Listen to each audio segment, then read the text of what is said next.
Bueno, el día de hoy vamos a informar sobre algo que considero muy importante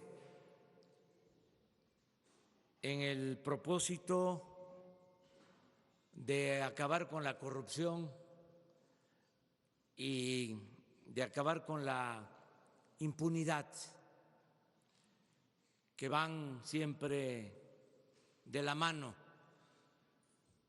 corrupción e impunidad, que ha sido el principal problema de México, sobre todo en el periodo llamado neoliberal. Nada ha dañado más a México que la deshonestidad, la corrupción política. Esa es la causa principal de la desigualdad económica, social, de la inseguridad, de la violencia, de todo.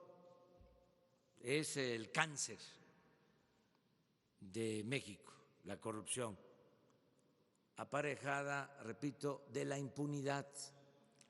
Por eso, ayer fue un día especial. En el Senado de la República se aprobó una reforma al artículo 108 de la Constitución para que el presidente de la República en funciones pueda ser juzgado por hechos de corrupción. Esto no aparecía, no existía desde la Constitución de 1824. Ahora, a partir de esta reforma, de aprobarse en la Cámara de Diputados, en los congresos locales, se podrá juzgar al presidente en funciones por hechos de corrupción. Se acaba con la impunidad constitucional.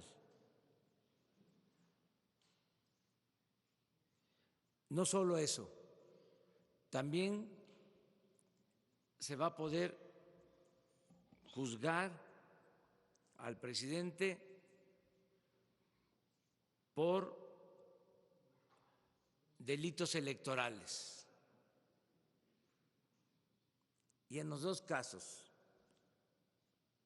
por corrupción o delitos electorales, no se alcanza fianza, porque ya son delitos graves. En la Constitución, si ponen la nota de 1824, se podía juzgar al presidente por cohecho o soborno, que es el equivalente a la corrupción. Luego, en las dos constituciones centralistas conservadoras, se eliminó por completo. Se le dio impunidad al presidente. Ya ven cómo son los conservadores, muy corruptos. En las 7 leyes de 1836 y en la del 43.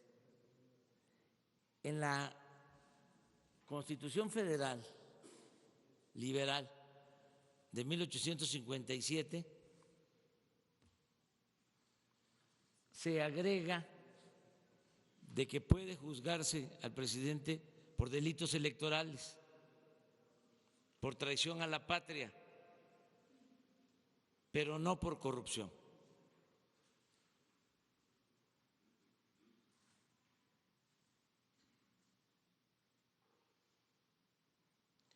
Y en la Constitución del 17, tan importante para la vida pública de México, no está el que se juzgue al presidente por corrupción, que es la Constitución vigente en el artículo 108. Y se quita, y esto es muy importante de subrayar, que se podía juzgar al presidente, como lo establecía la Constitución de 1857, por delitos electorales. Se quita en la Constitución de 1917, porque se daba paso a un régimen presidencialista por completo. Ahora, la reforma al artículo 108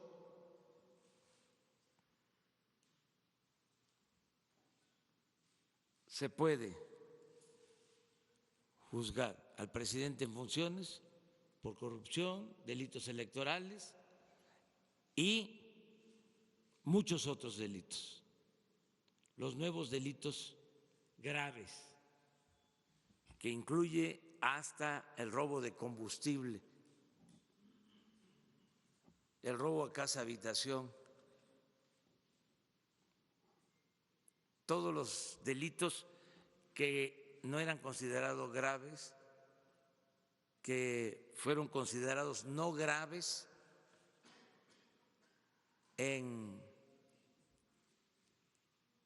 1994, el 10 de enero de 1994, que reformaron el Código de Procedimientos Penales para que no fuese delito grave la corrupción.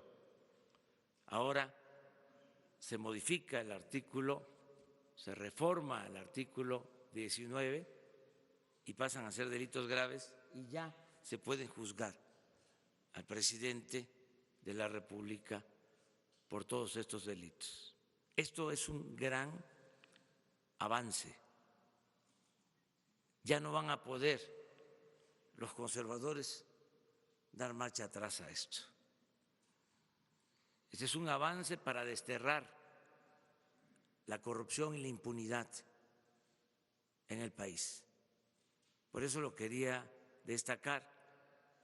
Los senadores agregaron a nuestra iniciativa que también debe juzgarse en funciones a legisladores. Y como esta reforma va a la Cámara de Diputados, ojalá y se agregue que también podrán ser juzgados de esta forma los gobernadores de los estados y que se acabe la corrupción y la impunidad. Este es un hecho histórico, este es un paso adelante en la cuarta transformación de la vida pública de nuestro país. Esto es lo que queríamos darles a conocer. Son hechos, no palabras. Y ahora sí, ¿por dónde comenzamos? Vamos en medio. La vez pasada fue la primera fila. Gracias, presidente. Buenos días. Esteban Durán, Vanguardia, Veracruz. Ayer en la tarde, en el Senado de la República, el senador no recuerdo ahorita, Samuel García, y un grupo de madres y también de mentoras hicieron el anuncio de que ya hay varios amparos para evitar que las estancias infantiles desaparezcan, e incluso también manifestaron que hay un padrón amañado manejado por el Partido Morena, por integrantes del Partido Morena, y que de esta manera, con esos amparos, pues para que puedan reabrirse y también darles los recursos que se le han negado, y con ello, bueno, pues para que miles de familias puedan beneficiarse con esto. ¿Qué opinión hay al respecto?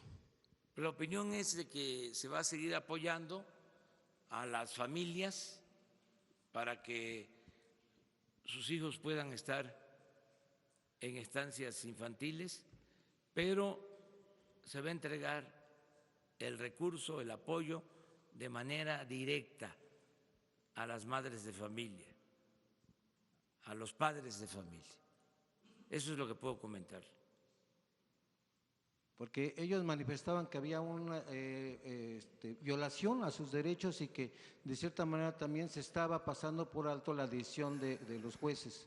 No se está respondiendo legalmente. Lo que se encontró es de que había irregularidades, para decirlo menos, en las llamadas estancias infantiles, y no vamos a tolerar la corrupción.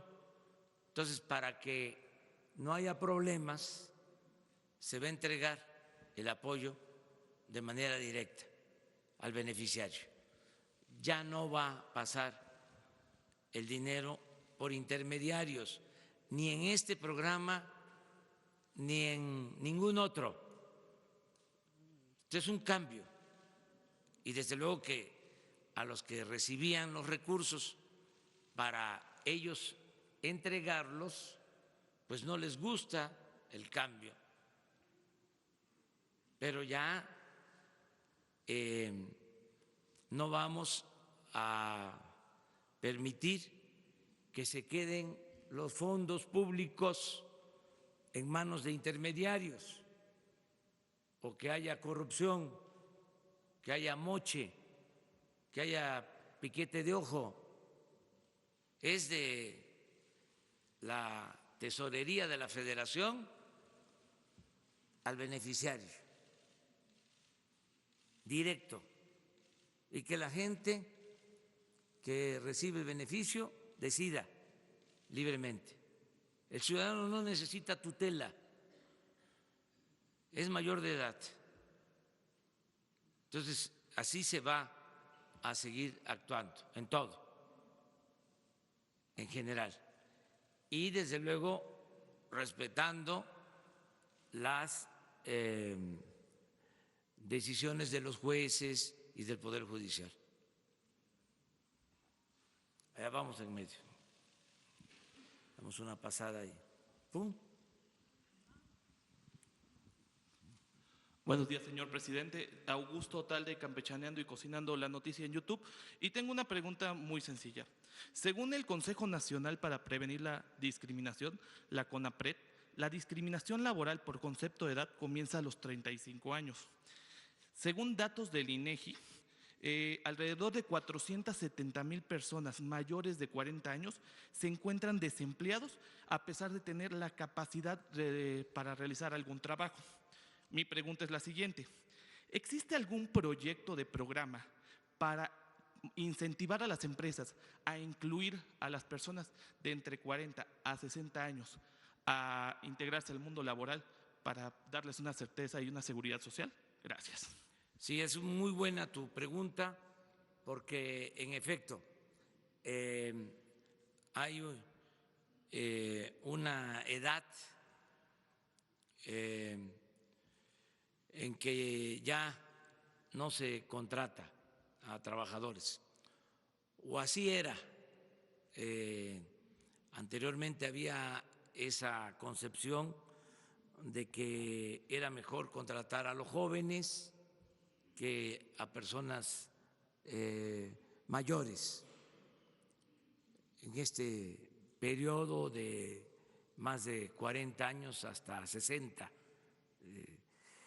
Ahora se está buscando de que se incluya a trabajadores va a depender mucho, desde luego, de que haya crecimiento de la economía, porque esto no se puede decidir por decreto, pero nosotros esperamos que haya crecimiento y se van a contratar a más mexicanos, va a haber más empleos y nosotros vamos a impulsar una campaña para que se considere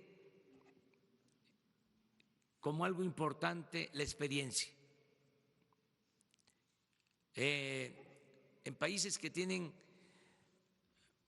buen nivel de crecimiento económico, se está poniendo como requisito la experiencia. Es el caso, por ejemplo, de los directivos del gobierno de China.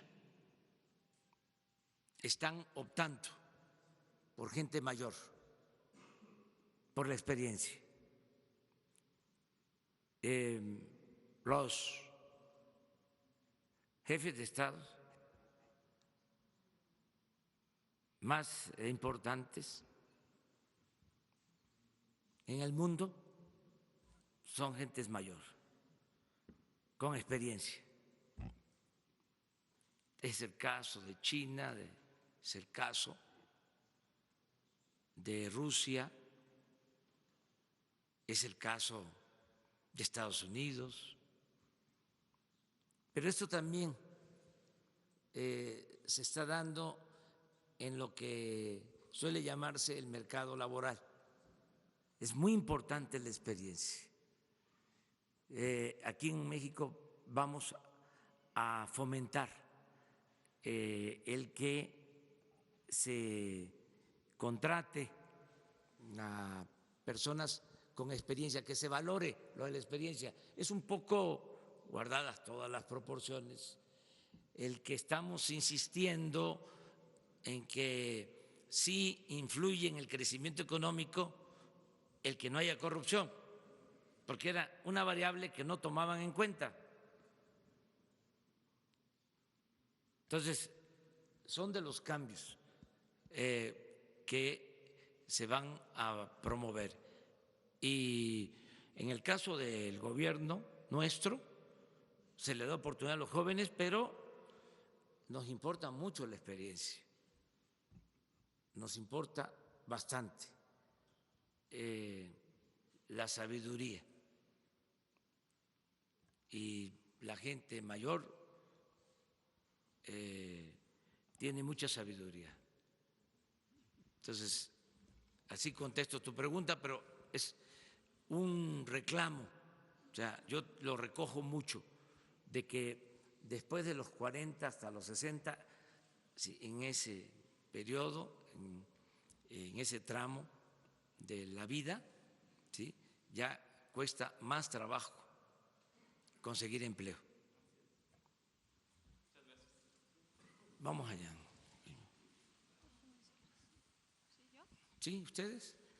Las tres. Gracias, buenos días, presidente. Estefanía Ochoa de ADN 40. El día de ayer avanza la reforma educativa en la Cámara de Diputados. Sin embargo, a pesar de eso, los bloqueos se mantienen. La Coordinadora Nacional de Trabajadores de la Educación rechaza el dictamen como tal porque dice que los ascensos estarán vinculados al CENTE. Quisiera saber su opinión y ahorita le hago una segunda pregunta. Gracias. Bueno, mire, yo he dado instrucciones a Esteban Moctezuma que de toda la información y todas las facilidades a las organizaciones magisteriales.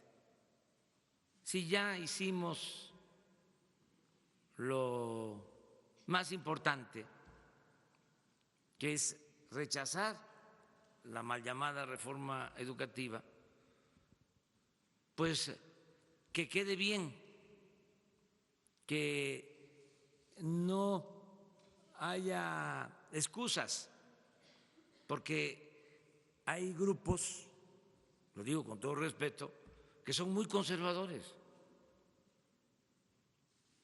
con apariencia de radicales. Y lo que quieren es hacer sentir o proyectar la idea de que somos iguales nosotros. Entonces, no somos iguales, no somos simuladores. Entonces, la instrucción que tiene el secretario de Educación es que escuche a todos los grupos, que les explique, no va a haber evaluaciones punitivas, no es el propósito afectar los derechos laborales del magisterio. Se cancela por completo la reforma educativa.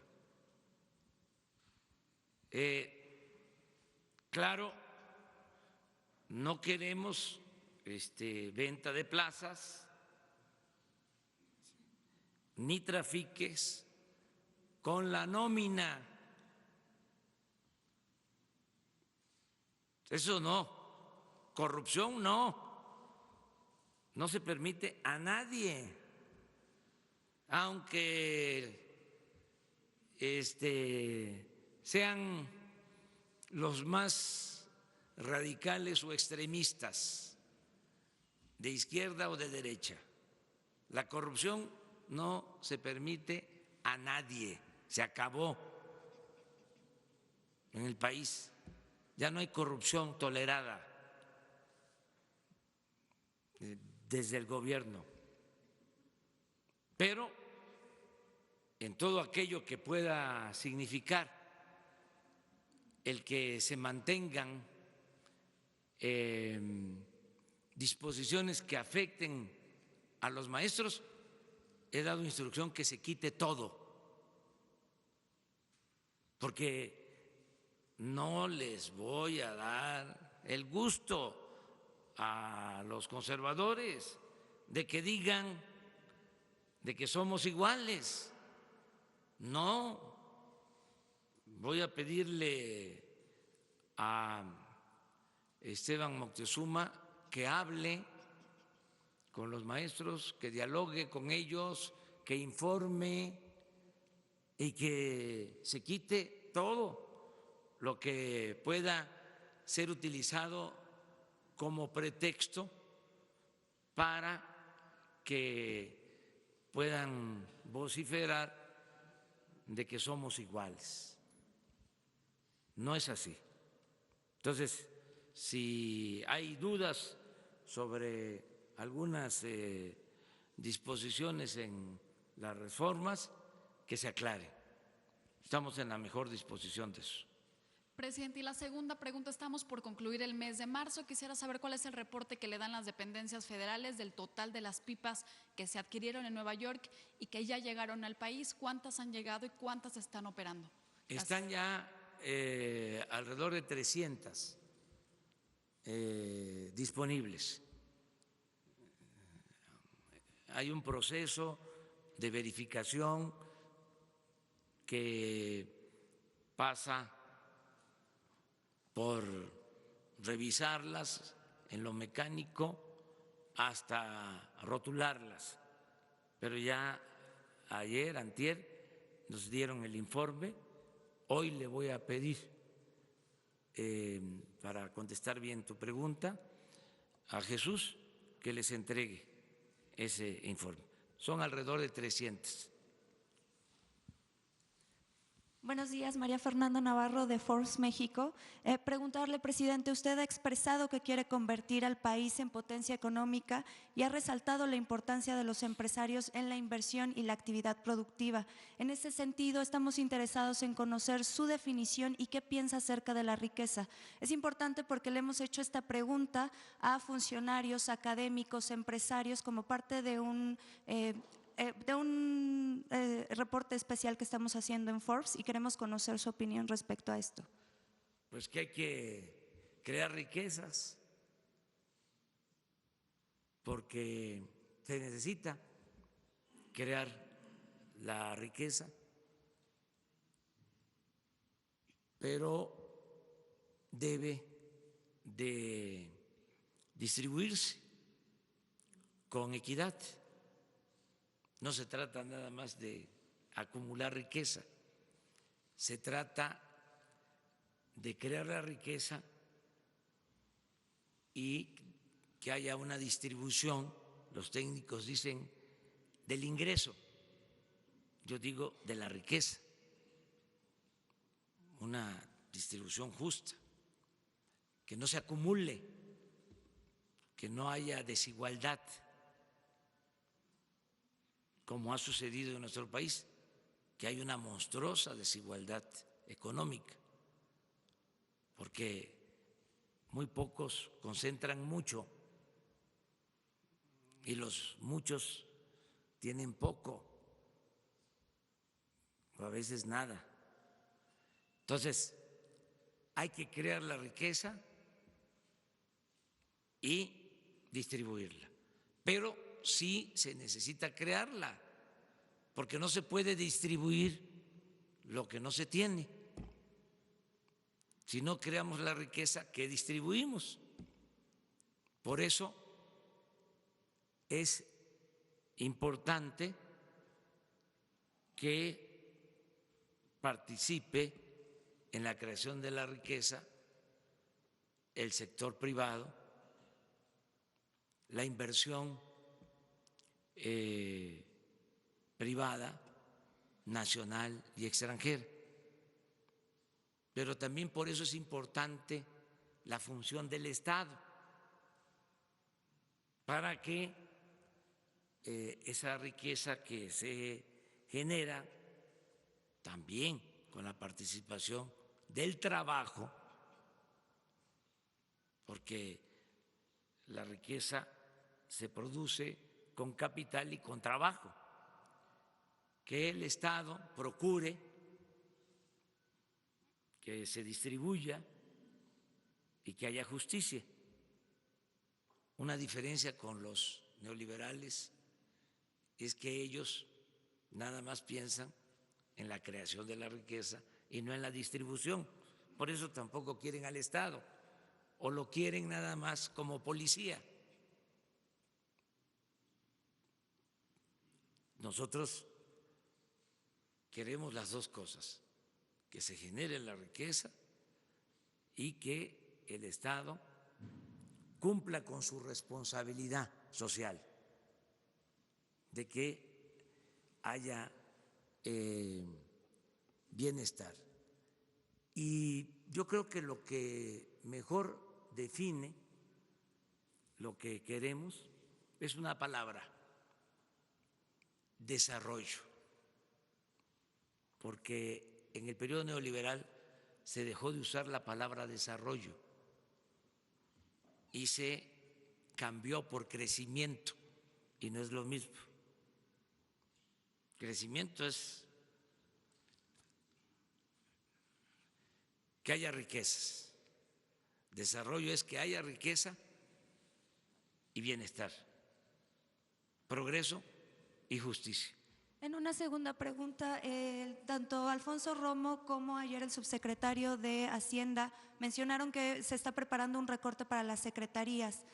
A mí me gustaría saber en ese sentido qué tipo de recorte va a ser y enfocado en qué áreas, si ya se tiene determinado qué secretarías van a sufrir estos recortes y si esto implica que va a haber un recorte de personal aún más fuerte. No. También eso es distinto a la antigua política neoliberal. Ya en la etapa del post-neoliberalismo en la que nos encontramos, los recortes, los ajustes no se vinculan al despido de trabajadores. Acá son ahorros, es austeridad, que es un concepto distinto. Es lo que decía el presidente Juárez, que el servidor público aprenda a vivir en la justa medianía. Entonces, son ahorros porque ya no hay lujos en el gobierno. Ayer se dio a conocer, por poner un ejemplo, que ya está en el portal de la ONU, en una de las oficinas de la ONU, el anuncio de la venta del avión presidencial.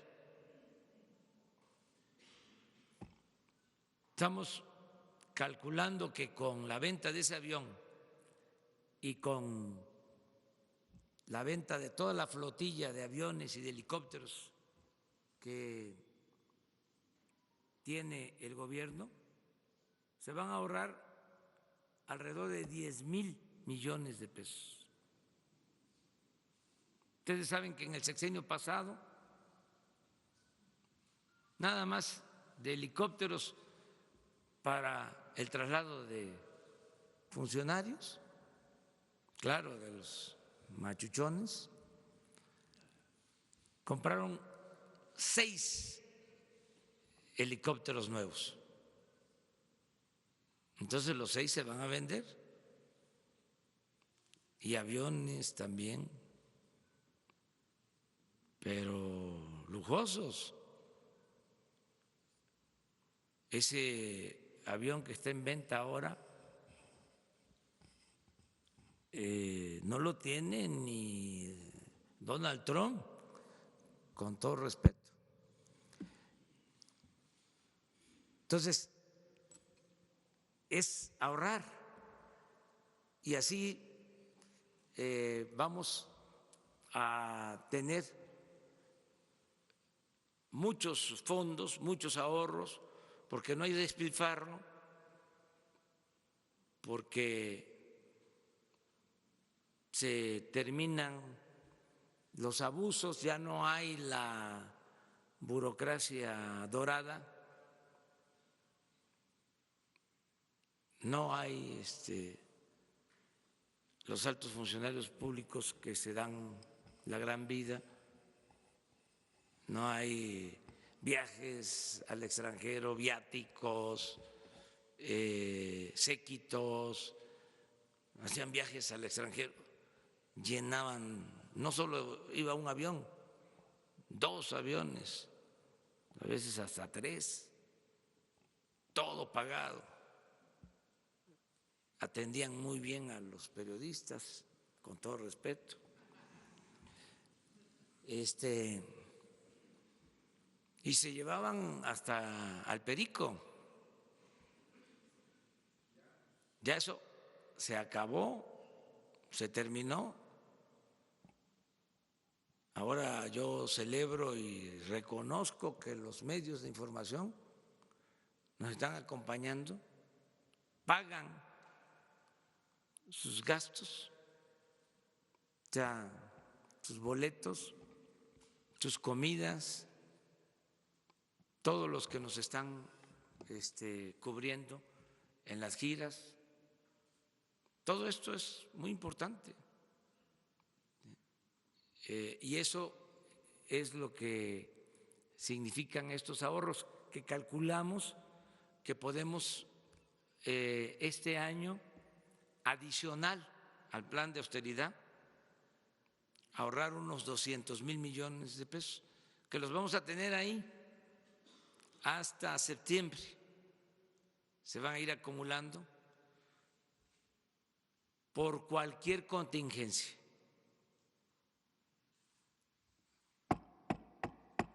Toco madera, pero vale más tener una reserva.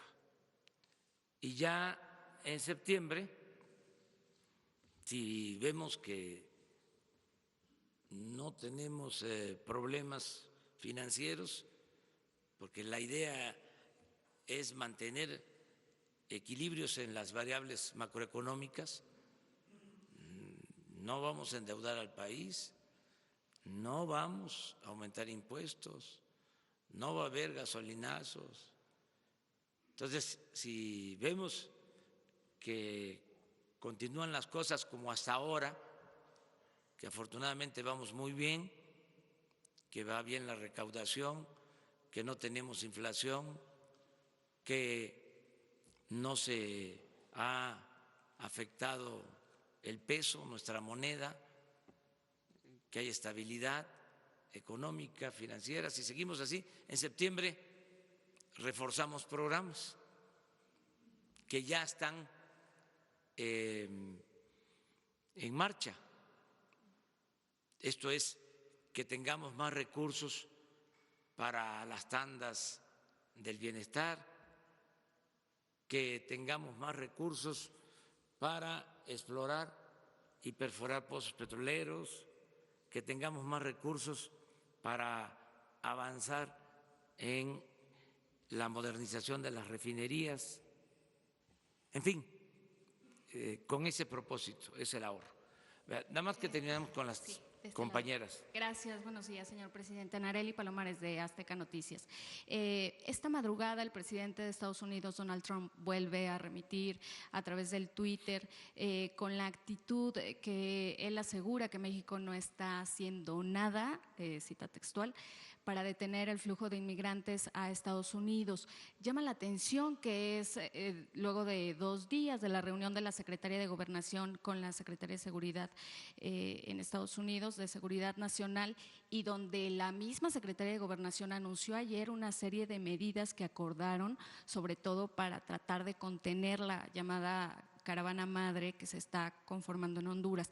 Preguntarle, si bien usted ha sido muy mesurado, muy respetuoso con las posturas del presidente de Estados Unidos, preguntarle si después de estas declaraciones a través de Twitter buscaría un diálogo un poco más directo, algún tipo de comunicación para poder solventar este tipo de opiniones. Gracias. Se tiene comunicación permanente. Acaba de darse esta reunión, se está atendiendo el tema, estamos insistiendo en que deben atenderse fundamentalmente las causas que originan la migración. Por eso pensamos que lo mejor es la cooperación para el desarrollo. Nosotros ya estamos trabajando en el sureste y va a haber más posibilidades de trabajo, de empleos en el sureste de nuestro país, pero se necesita atender el desarrollo en Centroamérica, porque la mayor parte de los migrantes son centroamericanos.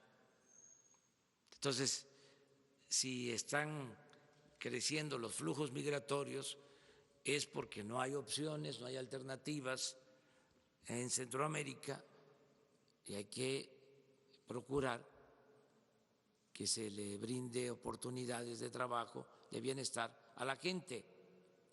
Esa es nuestra postura. Y también que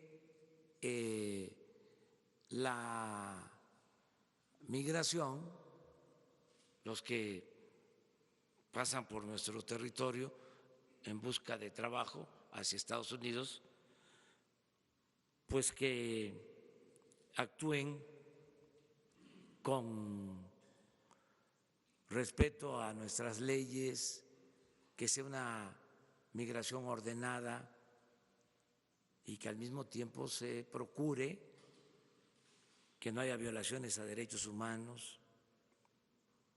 Todo esto también requiere de que no se permita el tráfico de personas, que haya más cuidado de todos los países, no solo de México. Y en eso estamos. Y vamos a ayudar nosotros en todo lo que podamos. No queremos de ninguna manera confrontarnos con el gobierno de Estados Unidos. Vamos a mantener una relación muy respetuosa con el gobierno de Estados Unidos y con el presidente Donald Trump. Esa es mi postura. ¿Se podría decir nada más que respeta su postura, pero no la comparte? Es que él tiene una visión que respeto yo,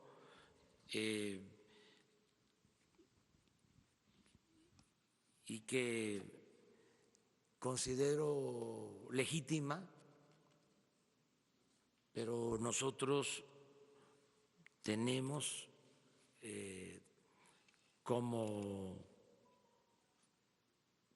estrategia fundamental para atender el fenómeno migratorio la creación de oportunidades de empleo y de bienestar. Nosotros queremos que la migración sea opcional, no obligatoria. Y estamos seguros que vamos a lograr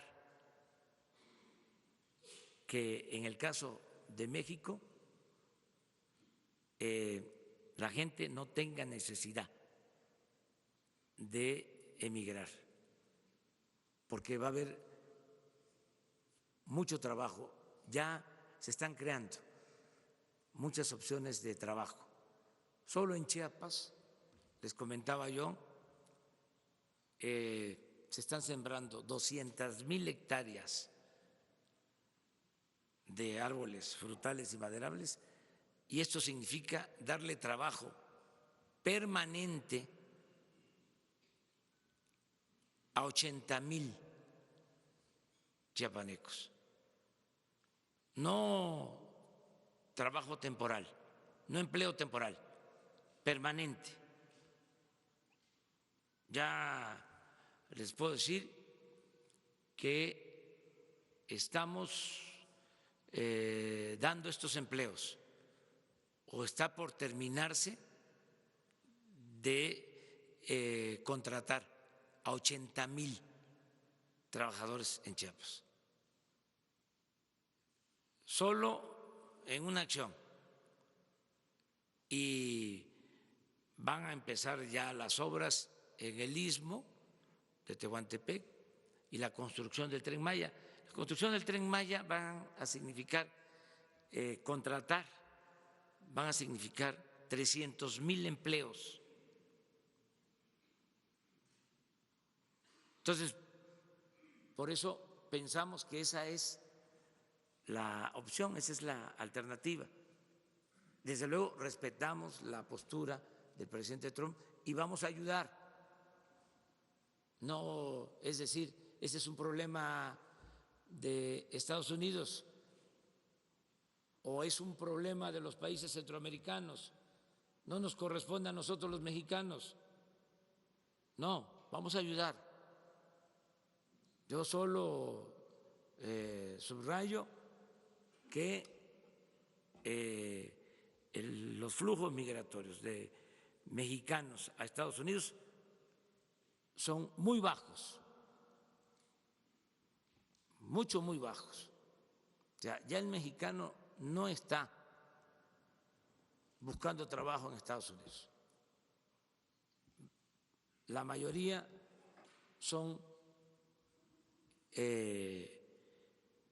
pobladores de nuestras repúblicas hermanas de Centroamérica, que no están siendo atendidos, no hay desarrollo, porque la gente no sale de sus pueblos por gusto, sale por necesidad. Entonces, vamos a ayudar nosotros. La instrucción que tiene Marcelo Ebrard, secretario de Relaciones Exteriores, la secretaria de Gobernación, la licenciada Olga Sánchez, es de que se apoye esta petición, esta demanda del gobierno de Estados Unidos, y que es legítimo que estén ellos inconformes, y que hagan estos reclamos, nada más que nosotros tenemos pues una concepción, si no distinta, sí con algunos matices. Sara, y ya vamos a la primera. Buenos días, Sara Pablo de Radio Fórmula. Presidente, en este mismo tuit el presidente Trump dice que Guatemala, Honduras y El Salvador se han quedado con su dinero mucho tiempo, les ha dado dinero a Estados Unidos y no han hecho nada. Le pregunto por la propuesta que usted tiene para que se invierta en programas de desarrollo. Parece que el gobierno de Estados Unidos no quiere proporcionar estos recursos. Y decía usted hace unos minutos que México va a ayudar. ¿Cómo va a ayudar con la caravana? ¿Van a buscar frenarla, que se quede en Estados Unidos? ¿De qué manera concretamente sería esta ayuda que daría México a Estados Unidos en el tema de la caravana? Y preguntarle otra cosa, si quiere, me contesta después. Gracias. Bueno, yo creo que acerca de la administración de los fondos, eso se puede resolver con vigilancia de organismos internacionales para que los fondos dedicados al desarrollo se apliquen, que no haya corrupción. Eso se puede resolver. Hay organismos que pueden contribuir a esa función. El caso, por ejemplo, de la ONU tiene una oficina para la transparencia. El avión que estamos vendiendo está siendo ofrecido por una oficina de la ONU para que la operación sea completamente transparente, que no haya corrupción. Entonces, sí se puede resolver el problema para que los fondos lleguen. ¿Cómo ayudar? Estamos proponiendo que se puedan dar visas de trabajo en México. Estamos en condiciones de hacerlo. Les hablaba yo de Chiapas, de 80,000 empleos, pero tenemos más posibilidades para que haya trabajo en el sur sureste de nuestro país para trabajadores hermanos centroamericanos, y esto atempere el fenómeno migratorio. Esa es una forma de ayudar. Eso es lo que se está proponiendo, estas visas que México está dispuesto a otorgar. Lo hacemos por razones humanitarias, lo hacemos porque tenemos posibilidad de ofrecer empleos. Nosotros vamos a llegar a una situación, estoy optimista y puedo documentar mi optimismo. Vamos a llegar a una situación en que va a haber 100% de ocupación, empleo pleno.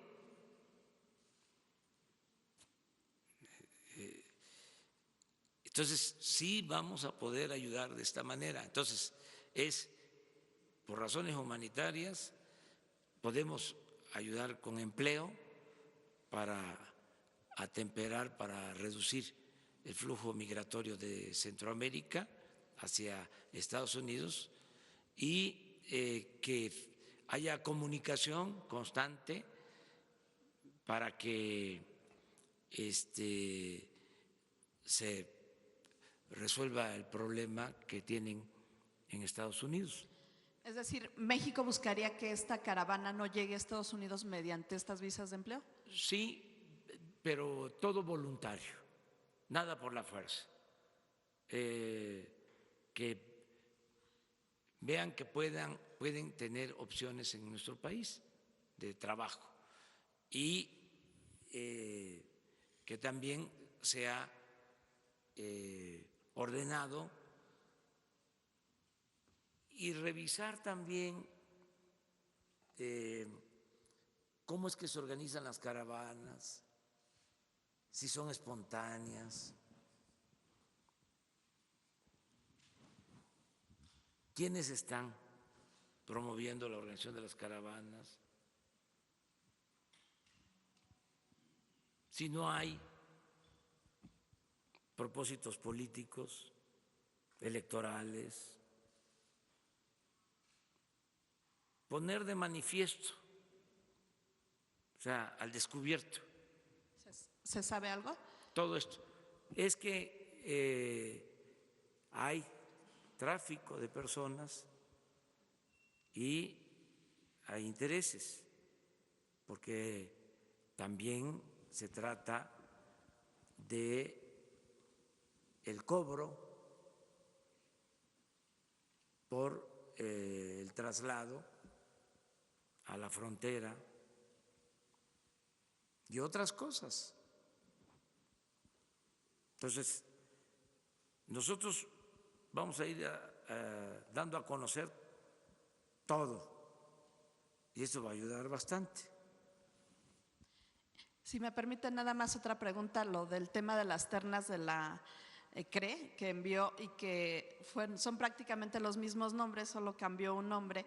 Dicen en el Senado pues que es un fraude a la ley porque está enviando los mismos nombres. Yo no sé si usted vio algunas de las comparecencias o tuvo algún reporte, pero algunas personas no podían ni siquiera contestar cosas muy básicas del tema relacionado con la energía. Esta insistencia de los mismos nombres no podría interpretarse pues como un signo de que usted quiere imponer a estas personas necesariamente. Gracias. No, es un procedimiento legal y nosotros no mandamos en el Senado porque se trata de un poder independiente, pero también el Poder Ejecutivo es autónomo y tiene su propio criterio. Para nosotros, los propuestos cumplen con los requisitos, son técnicos de primera. Si los senadores tienen una opinión distinta, pues yo respeto esa opinión, pero no la comparto. Somos libres, esa es la democracia, esa es la cuarta transformación. Aunque se trata de senadores vinculados al movimiento que nos llevó al desempeño de cargos públicos. Aquí es auténtico Estado de Derecho, división de poderes, equilibrio de poderes. Entonces, ellos calificaron, nosotros tenemos por ley, ¿sí?, la posibilidad de reafirmar nuestras propuestas. Lo que no quiero, a lo mejor eso es lo que les causa extrañeza, con todo respeto, es que sigan los mismos procedimientos. ¿Cómo era antes? Ahí. Era por cuotas. A ver, para un partido X, 2. Para el partido Y, otras 2. Y para el partido Z, otros 2. Pues ya no. ¿Por qué ese reparto por cuotas partidistas originó que se profundizara en la corrupción. ¿Quiénes fueron los que autorizaron todos estos permisos para construir gasoductos mediante contratos leoninos? Pues los integrantes de estas comisiones. Entonces, no vamos a permitir que sea lo mismo. Y con todo respeto, o sea, a la autonomía. Para mí, los 12, porque son 4 ternas, cumplen con los requisitos, sobre todo con el requisito principal. ¿Cuál es el requisito principal? La honestidad. Porque antes era, a ver, ¿en qué escuela estudiaste? Ya ni les voy a decir de cuáles eran los alumnos preferidos o de qué escuelas. No, porque tenemos esa facultad, es un asunto legal. Les explico el procedimiento.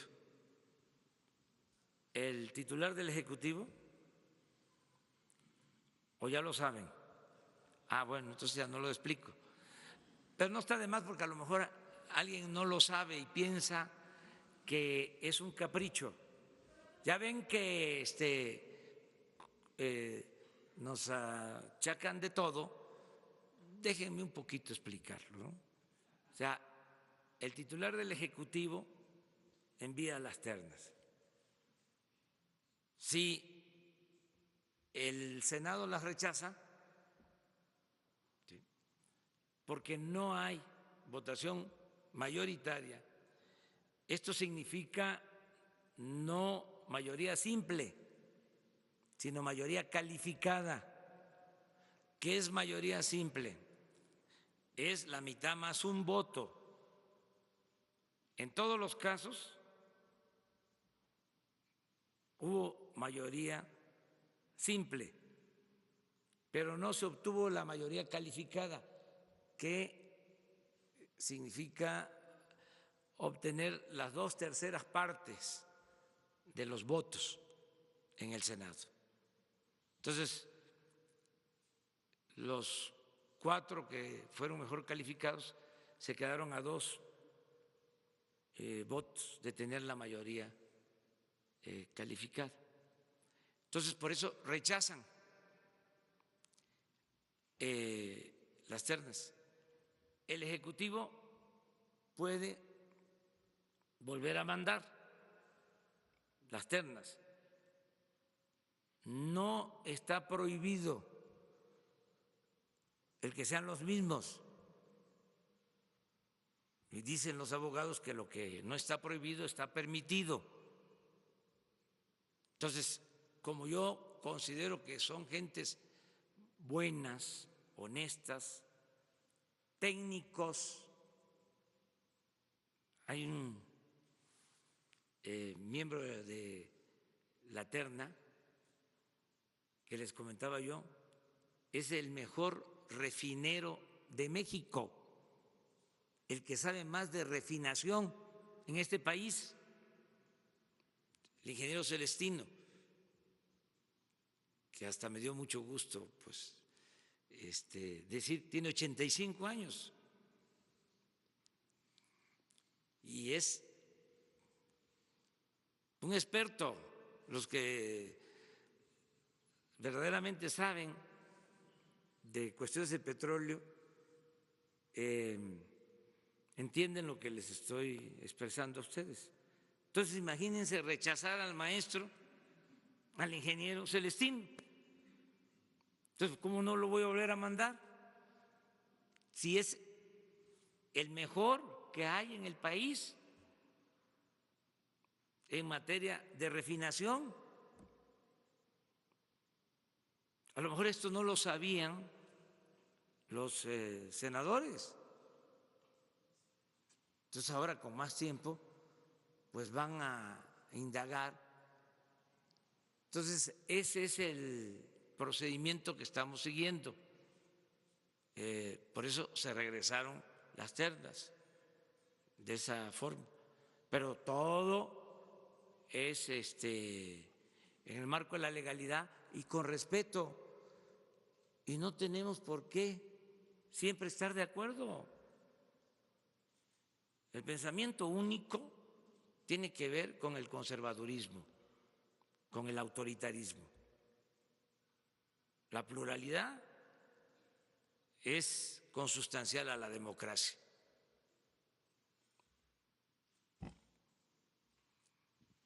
¿O antes cómo era? ¿Le rechazaban al presidente las ternas? No, se amarraba, se negociaba, hacían sus enjuagues, eso ya se terminó. Alguien le propuso, decía la otra vez, porque que fuera por cuotas. Sí, ¿Quién? esa tentación de las cuotas. Alguien ahí llegó, ya ni me acuerdo. Hacer esa proposición indecorosa.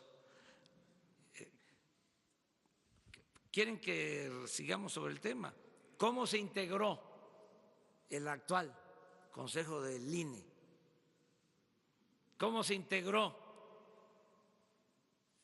el Tribunal Electoral? ¿Qué estoy levantando un falso? Bueno, ahora sí, vamos adelante. Señor presidente, buenos días. Daniel Marmolejo, Cuarta República, Voces del Periodista. Usted ha señalado el fin de una posición presidencial de participar en procesos electorales, rompiendo la igualdad, rompiendo la equidad. Año 2000, amigos de Fox, Pemex Gate. 2006, lo que decretó el Tribunal Electoral fue la impunidad electoral, en palabras de Porfirio Muñoz Ledo. Año 2012, al lado de Virgilio Caballero, nuestro gran amigo, investigamos el Monex Gate junto con otros periodistas que también lo hicieron. Año 2018 se presenta en la última elección la participación de poderes fácticos y está muy claro el tema de la Operación Berlín, el tema de populismo en América.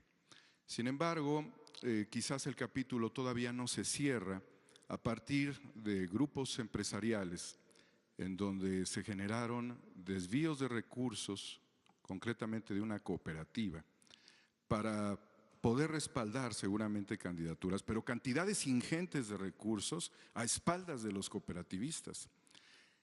Una dirección con todas las características que usted ha definido del conservadurismo, ha realizado este tipo de actividades que parecieran sistémicas y que para llegar a la cuarta transformación, con este impulso que también está promoviendo hacia las distintas organizaciones gremiales, se requeriría quizás cerrar este capítulo con una investigación que se integrara con esta perspectiva de valoración de más de o cerca de 200 millones de pesos que pudieron haberse movido a candidatos que eran los opositores a la coalición que lo llevó usted al poder. Estaría en disposición de, señor presidente, de que la Unidad de Inteligencia Financiera hiciera una revisión precisa de esto que se ha publicado recientemente en distintos medios, de la cooperativa La Cruz Azul, la cual también desde su burbuja ha utilizado al Poder Judicial para tratar de someter los intentos democráticos después de 30 años de soportar un autoritarismo, y que no solamente eso, sino también ha generado un lobby legislativo con la finalidad de doblar el enfoque, la visión y el espíritu cooperativista para llevar a procesos de privatización. ¿Estaría usted en condición de que se promoviera una investigación abierta a este tipo de participaciones ilícitas de recursos para campañas electorales y tratar de complementar esto que usted ha señalado? Esa es mi primera pregunta y tengo una más.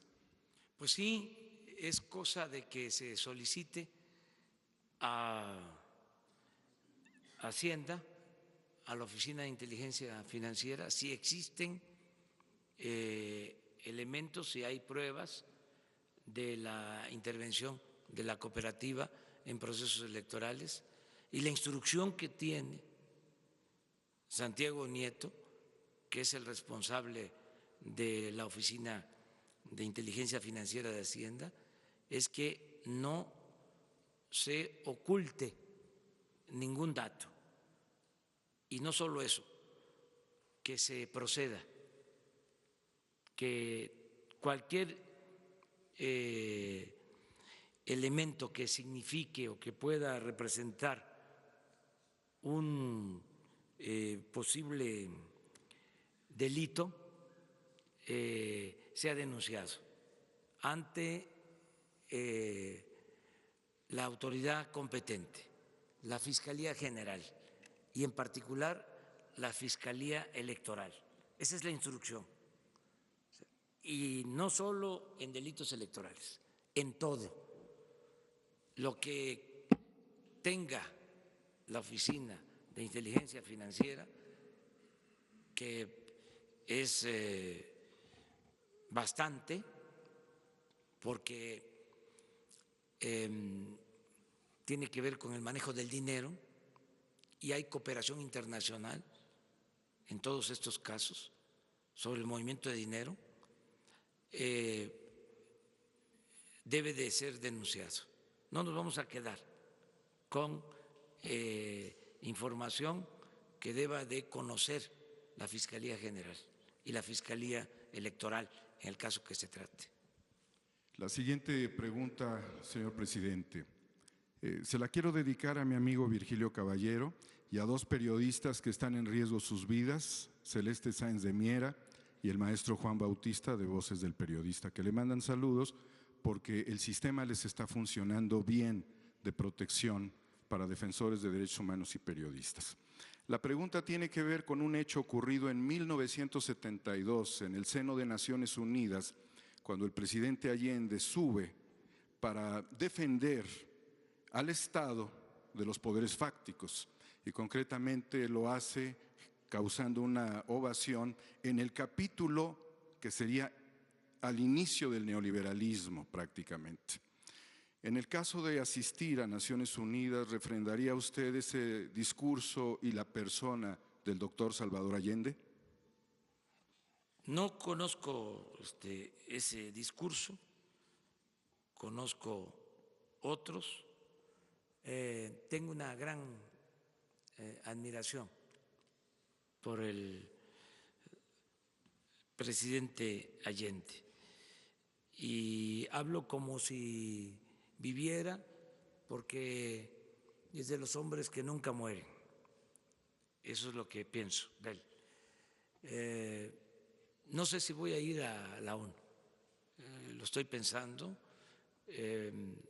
vamos a ver cómo se presentan las cosas.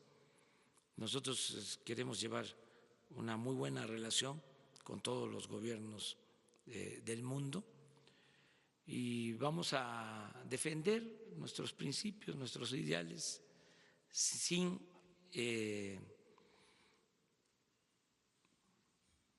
extravagancias, sin protagonismos.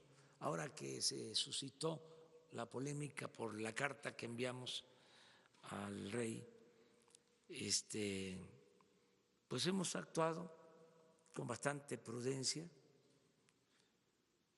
No vamos a dar a conocer la carta, ni la que enviamos al rey, ni la que se envió al Papa Francisco, para esperar que se serenen las cosas. Fue bueno, no voy a dejar de decirlo, me siento hasta contento porque se despertó un buen debate. Es importante la historia, muy importante la memoria histórica. Alguien ha dicho que la memoria es la materia prima de la historia. Yo creo eso. Entonces, los conservadores quisieran que nos olvidáramos de la historia. Se ha hablado hasta del fin de la historia. Entonces nosotros pensamos que es importante saber de dónde venimos para saber hacia dónde vamos. Entonces ya se logró ese propósito y es muy buena polémica siempre y cuando se dé en el marco del respeto. Tan es importante lo que se planteó que salió hasta lo que estaba ahí en el subsuelo, las corrientes subterráneas, salió hasta el racismo, que a veces dicen no somos racistas, no somos clasistas, ¿no? Somos republicanos. Y no es así. El conservadurismo está ahí. Y qué bien, pues, que se manifieste, que se exprese y que todo esto se ventile.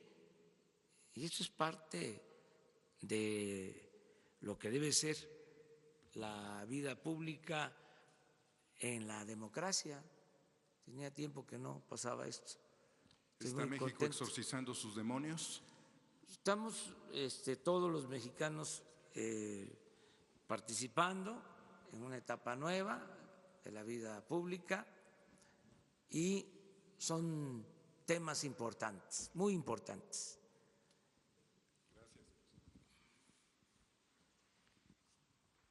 Buenos días, señor presidente. Omar Caballero, de Noticieros HOTV. Vengo planteando un tema que hemos estado investigando. Se hizo un estudio y bueno, la ciudadanía, a pesar de estar en medio de la cuarta transformación, se ha sentido un poco vulnerable por causa de la violencia que se está viendo en diferentes puntos de la República. Dos ejemplos específicos. Uno, el tema que se está viviendo en el Estado de México, en los transportes, donde ya los criminales arrojan bombas molotov y agreden de una manera muy violenta a los usuarios. En otro punto, como ejemplo, se encuentran, por decir, los trabajadores de las mineras, que era un tema que ya habíamos comentado la semana pasada. Y lo que está ocurriendo en la mina, perdón, permítame,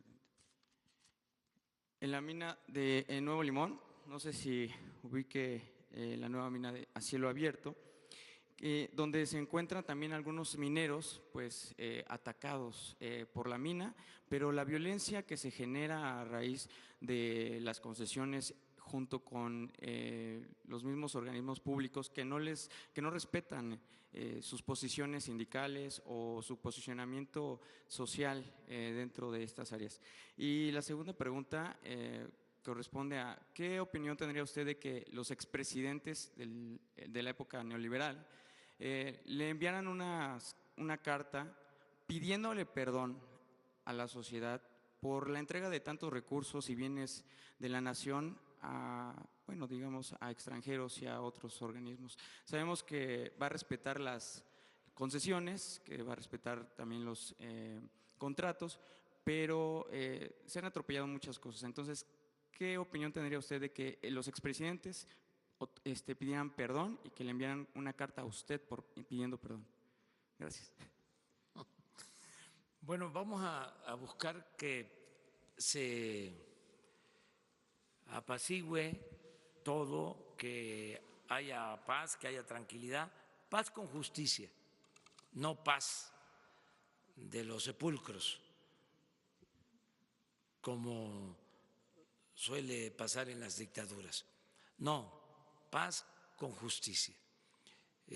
Vamos hacia allá, hacia conseguir la tranquilidad. Vamos a la transformación, lo dije ayer y lo repito, por el camino de la concordia, de la reconciliación.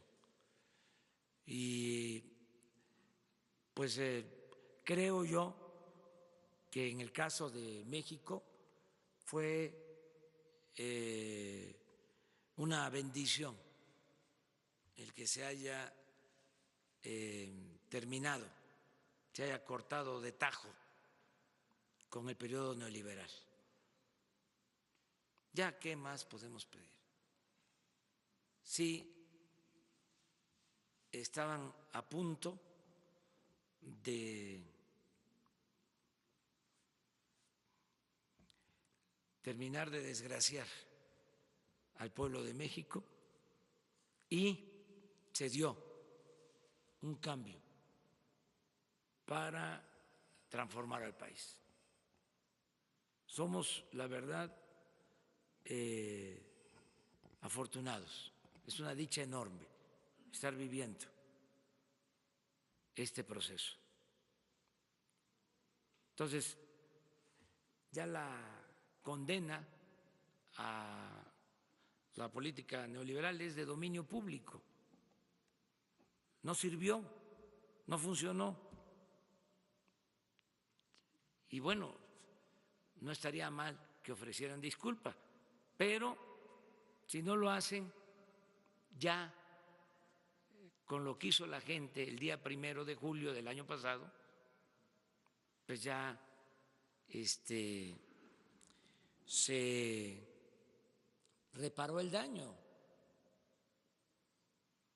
porque vamos a recuperar a nuestro país, vamos a lograr el renacimiento de México, aún con todo el saqueo que hubo, ¿sí? México va a resurgir, porque es tanto lo que tiene nuestro país en recursos naturales, son tantas sus riquezas que no han podido acabarlas en siglos de saqueo.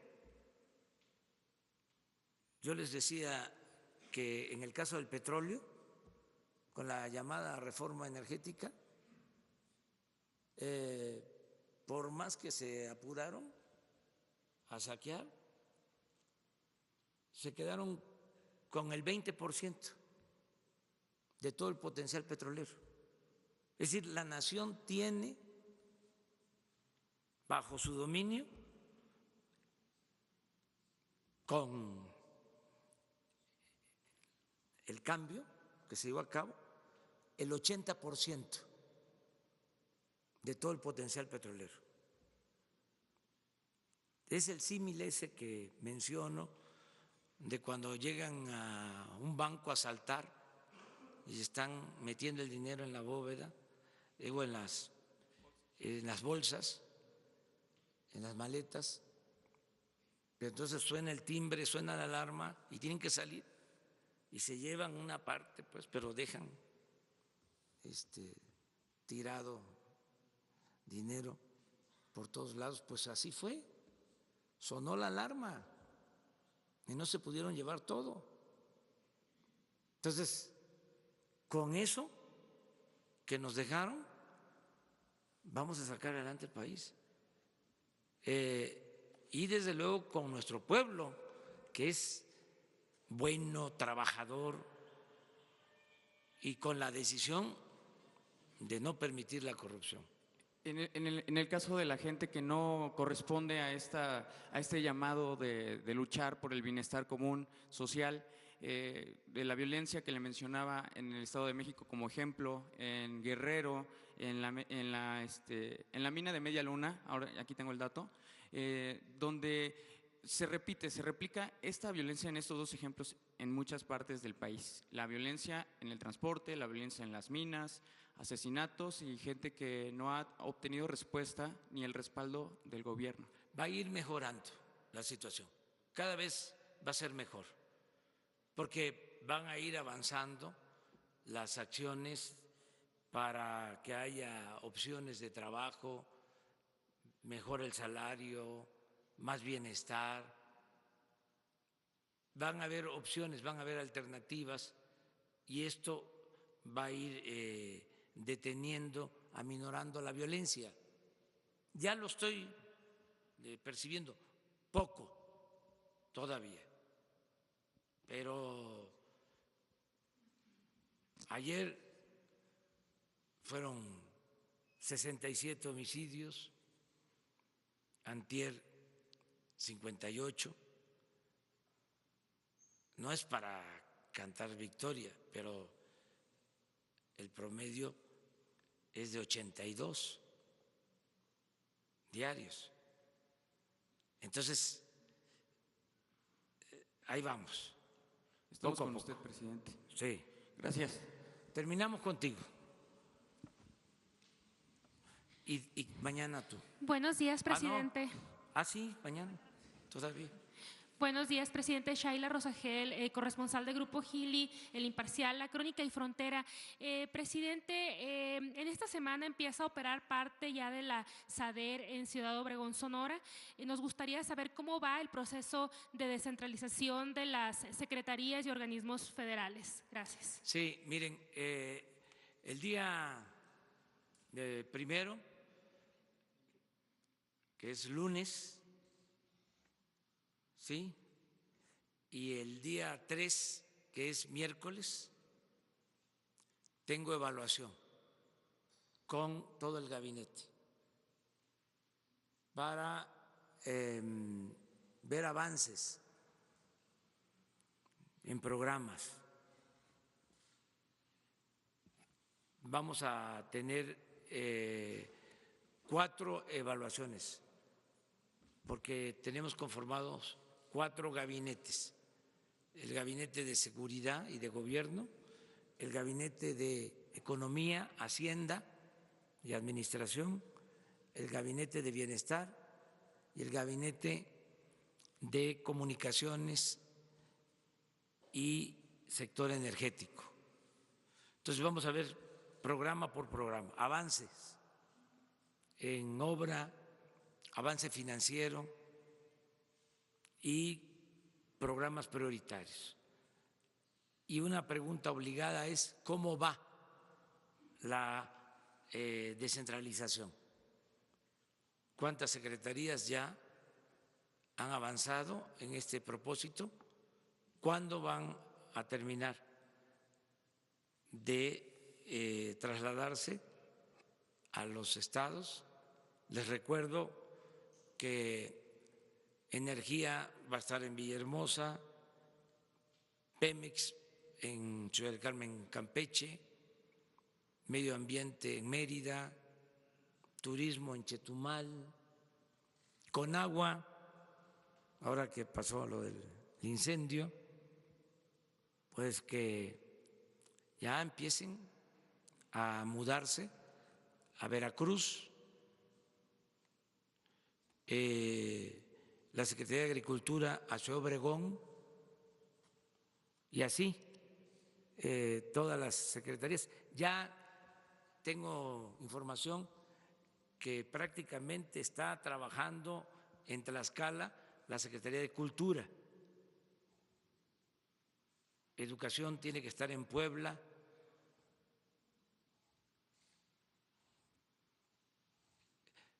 Bienestar en Oaxaca. La Comisión Federal de Electricidad en Tuxtla Gutiérrez, Chiapas. Ya está minería en Chihuahua. Tiene que estar aduanas en Nuevo Laredo. O sea, la descentralización del gobierno va, claro, es un proceso también. Los primeros que tienen que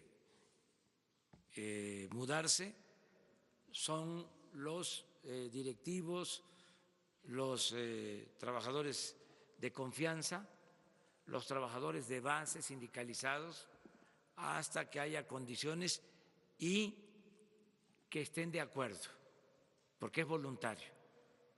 Es ofrecerles que van a mejorar. Esto es que van a tener vivienda, educación para sus hijos, y si están de acuerdo. Si no, no van a tener problemas, se quedan donde están laborando. Nada por la fuerza. Muy bien, muchas gracias. Mañana eres 2. 1, 2, 3. Muchas gracias.